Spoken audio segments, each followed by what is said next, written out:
Les damos la bienvenida a un nuevo episodio de Nosotras, un programa feminista de televisión mexiquense. Yo soy Julia Didrikson y como una vez al mes estoy con mi mamá, Pilar Muriedas, para tener una charla íntima, madre-hija, bueno, tal vez no tan íntima, pero de un tema que podría ser visto como muy íntimo. En esta ocasión hablaremos sobre nuestro derecho a decidir y en específico sobre el derecho a decidir sobre nuestro cuerpo y nuestra maternidad. ¿Cómo estás, mami? Bienvenida. Ay, contenta de estar otra vez aquí contigo. Y bueno, este tema lo escogimos porque mi mamá es una luchadora por la justicia reproductiva, por los derechos sexuales y reproductivos desde hace ¿cuántos años? Ay, como 45. O sea, ya es la mera experta sobre este tema.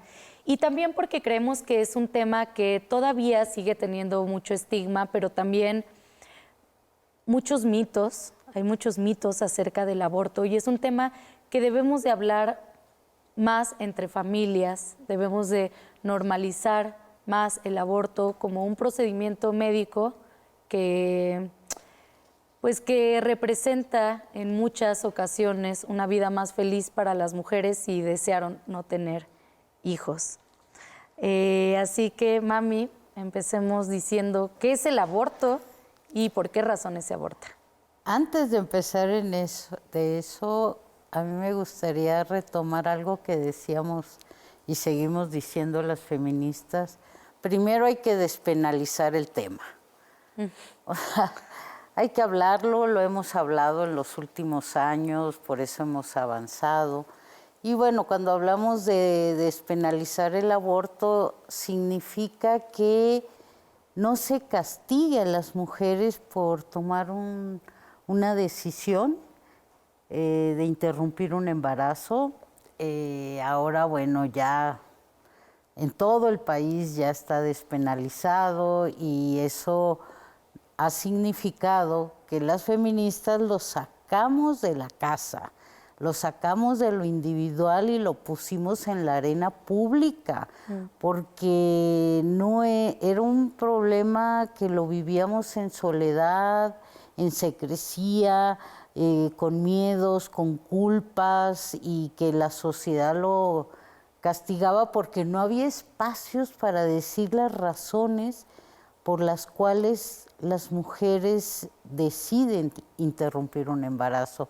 Entonces, bueno, venir a hablar aquí con nosotras de un tema que sigue siendo un poco complicado, pero que a la vez hemos avanzado mucho en ese derecho a decidir. Así es. Las mujeres han abortado toda la vida.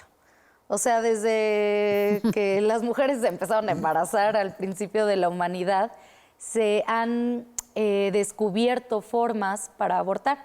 Eran con hierbas y bueno, había distintos métodos, algunos bastante inseguros, pero toda la vida las mujeres han abortado. Y han abortado por un montón de razones, cada quien desde su historia de vida. Pero tú, en la actualidad, ahora, ¿por qué razones las mujeres siguen abortando? Mira, es que no hay ningún anticonceptivo seguro al 100, pero también hay situaciones donde se tiene alguna relación de riesgo que termina en un embarazo no deseado. Y culpabilizar a las mujeres de esa situación me parece de lo más injusto. Y han cambiado las maneras de tratarlo, pero siempre pensando que es solo de la mujer la situación. Y bueno, un embarazo se hace entre dos personas, pues, ¿no? Y lo que nosotras hemos visto es que el acceso al aborto efectivamente propicia que haya más ejercicio de derechos de las mujeres y que la sociedad lo va a ir aceptando. ¿Por qué? Pues porque, como dices, siempre se han interrumpido los embarazos. Yo recuerdo cuando empecé en esto a preguntarme, yo decía, pero ¿por qué es un delito, ¿no? O sea, ¿por metían qué? a la cárcel a las mujeres que abortaban. Así es. Y bueno, ya que estamos en las confesiones y que tú sabes, pero ahora lo voy a decir públicamente. En televisión pública. Sí, en televisión pública. Yo aborté. Yo aborté cuando estaba en la universidad en unas condiciones insalubres, puse en riesgo mi vida y desde ahí yo ni sabía que era un delito, vaya. Yo lo que sí estaba convencida es que no quería tener un hijo, una hija, porque estaba estudiando la carrera, pues, ¿no? Y fue que me falló el condón. Y entonces, a partir de ahí me empecé a cuestionar mucho de por qué era un delito, cuando para mí era algo que yo estaba decidiendo y que no había lugares donde podía yo hacerlo con salud, con atención médica, sino que fui con una mujer que hacía abortos y yo me puse bien nerviosa. Ay, no, fue horrible una experiencia. Y ahora que ya en todo el país se puede acceder a un aborto legal, gratuito, bueno, para mí a mis 70 años me da un gusto porque digo, el feminismo ha logrado que las mujeres puedan decidir cómo, cuándo y con quién tener o no tener un hijo. Aunque en todo el país se puede abortar, 23 entidades han despenalizado el aborto. O sea, ya se quitó del Código Penal, ¿cierto? Ya a ninguna mujer la pueden meter a la cárcel por abortar. Pero todavía faltan entidades para que en los hospitales públicos puedan realizar abortos. Bueno, mira, según los avances, ninguna mujer puede ser criminalizada sí, ya. Eso ya está. Eso fue por una resolución de la Suprema Corte de Justicia de la Nación. O sea, nadie puede ser metido a la cárcel, ninguna mujer, por haber interrumpido un embarazo. Sin embargo, y eso es algo que todavía vamos a seguir pugnando, sigue siendo un delito. O sea, deja de ser un delito si es antes de las 12 semanas. Pero si se pasan, bueno, en Oaxaca es 12 semanas, 6 días. Pero si se pasa de ese tiempo, entonces ya es un delito. Qué locura. Y lo que estamos diciendo es que no, o sea, el aborto no puede ser un delito. A las 12 semanas, porque además, por ejemplo, en Colombia es uno de los países que más alargados tienen las semanas para abortar. Pueden abortar hasta las 24 semanas. Y a mí me parece que el derecho a decir sobre nuestros cuerpos también significa abortar en la etapa que decidamos. Cómo después de las 12 semanas ya se considera un delito. Hay mucha lucha que se está haciendo, yo sé, pero me parece que 12 semanas es insuficiente. Relacionado a lo que nos contabas de cómo era tan peligroso, entonces es maravilloso cómo han cambiado los tiempos y cómo gracias al movimiento feminista, porque el movimiento feminista es el que ha llevado a que esta lucha tenga los resultados que ahora tenemos, porque todavía hay muchos países en nuestro continente que no han despenalizado el aborto. De hecho, solo en México, Argentina, Colombia, Uruguay, Cuba y Guayana tenemos este derecho a decir sobre nuestros cuerpos, pero es un gran avance del movimiento feminista. Vamos a seguir hablando de esto en un momento. Vamos con un corte y regresamos.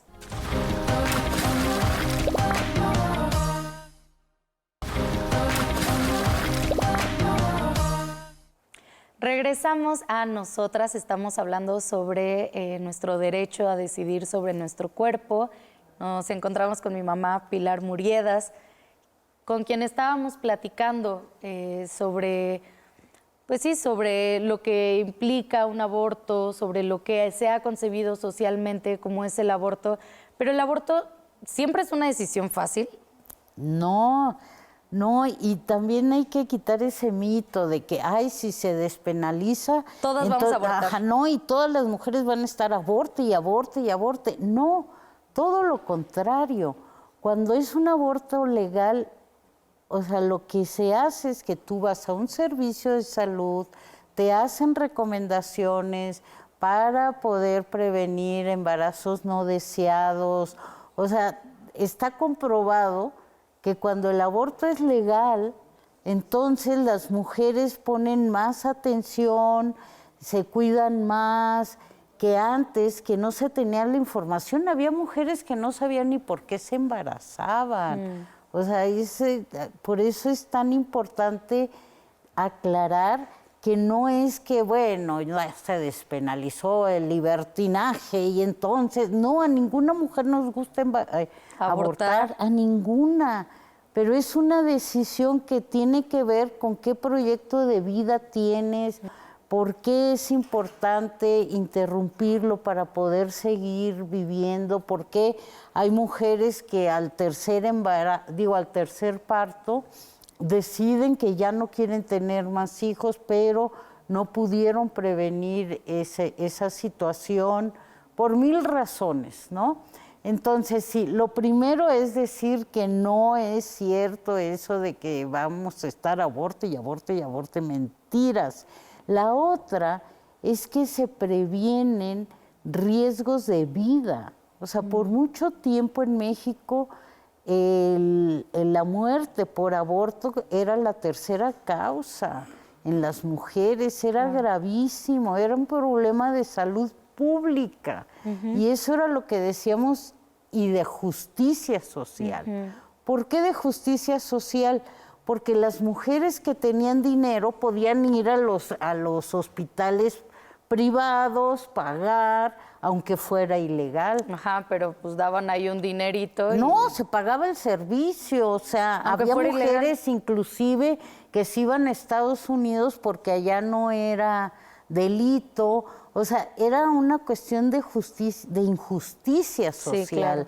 Y por eso decíamos, no se vale que las mujeres, o sea, haya tal desigualdad para acceder a un derecho que, pues, algunos, pues, fundamentalmente los señores, o sea, que no quieren que decidamos, no todos, por supuesto, pero así como un castigo.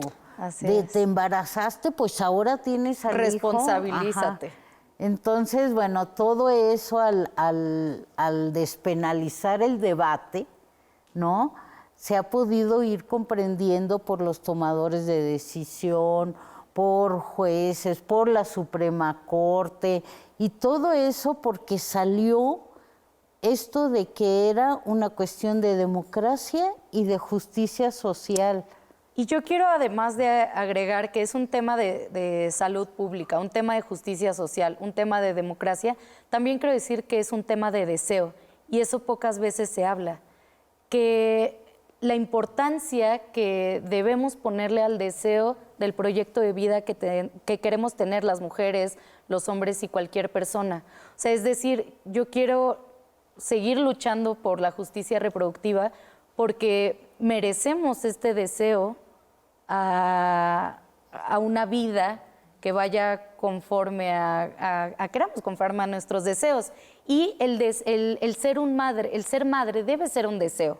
Y si yo no tengo el deseo de ser madre y me embarazo, también voy a interrumpir el embarazo. Ah, sí, pero la gente de derecha te va a decir, porque la gente que tiene ideas conservadoras te va a decir, pues entonces no tengas relaciones sexuales.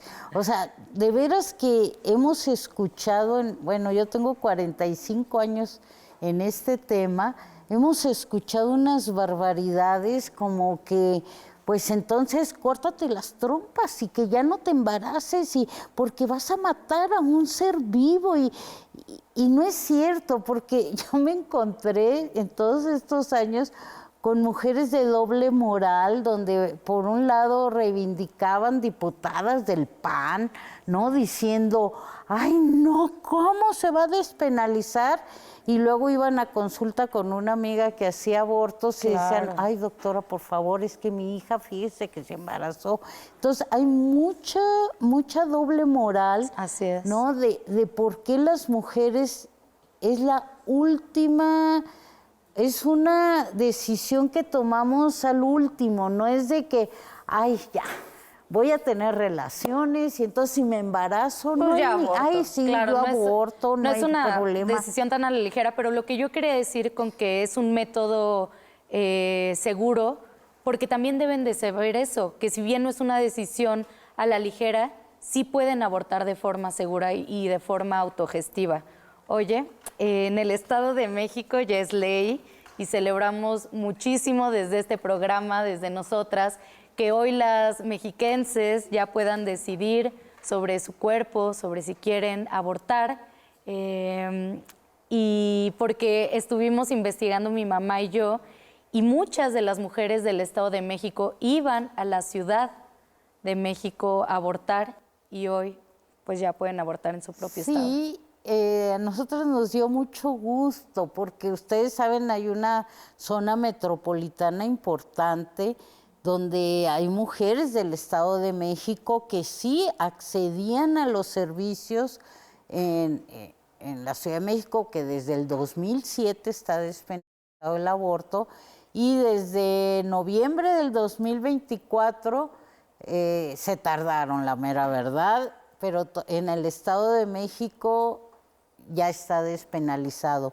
Y eso significa, y es muy importante para mí que las mujeres lo sepan, es muy importante que como ya no se castiga, el aborto se realiza en el sistema público de salud. Así es. O sea, es un derecho ya. Nadie te lo puede negar. Nadie, en el IMSS, en el nadie. ISSSTE, no te puede negar el querer interrumpir tu... Un embarazo. Y eso nos está costando porque hacemos seguimiento de dónde sí hacen una buena atención, dónde no. Por ejemplo, en Oaxaca, cuando se despenalizó, yo estaba allá y bueno, fue una gran alegría. Fue después de Ciudad de México. Fue el segundo. Fue el segundo estado, pero 12 años después.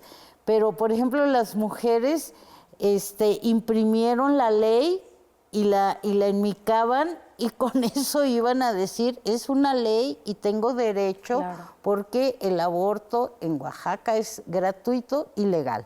Y así se ha ido haciendo en muchos estados al grado de que la Suprema Corte ya dijo que no es un crimen y que las mujeres no deben de estar en la cárcel por decidir sobre su capacidad reproductiva.